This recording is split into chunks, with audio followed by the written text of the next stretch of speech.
আচ্ছা, এদিকে তো নাহিয়ান এবং রাশার বিয়ে ভেঙে গেল, অপরদিকে মেঘা এবং রাজীবের বিয়েও ভেঙে গেল।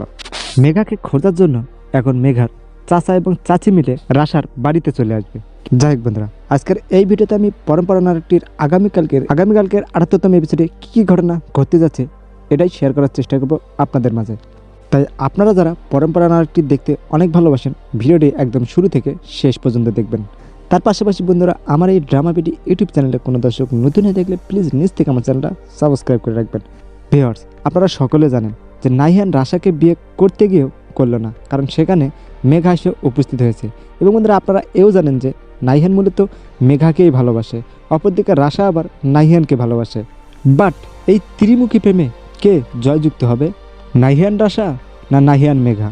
আপনার এই মতামতটি আজকের এই ভিডিওতে কমেন্ট করে জানিয়ে দেবেন। এবং বন্ধুরা, পরম্পরা নাটকটিতে দর্শক আসলে কার জয় দেখতে চায়, রাশা না মেঘার? এই টপিকটা নিয়ে আপনার কোনো মতামত থাকলে আজকের এই ভিডিওতে কমেন্ট করে জানিয়ে দিতে পারেন। এখন বন্ধুরা, দেখা যাক পরম্পরা নাটকটি আগামীকালকের 78তম এপিসোডে কী কী ঘটনা ঘটে। সো বন্ধুরা, আজকের মতো ভিডিও এই পর্যন্তই। আপনারা সকলে ভালো থাকবেন। ইনকিলাব জিন্দাবাদ।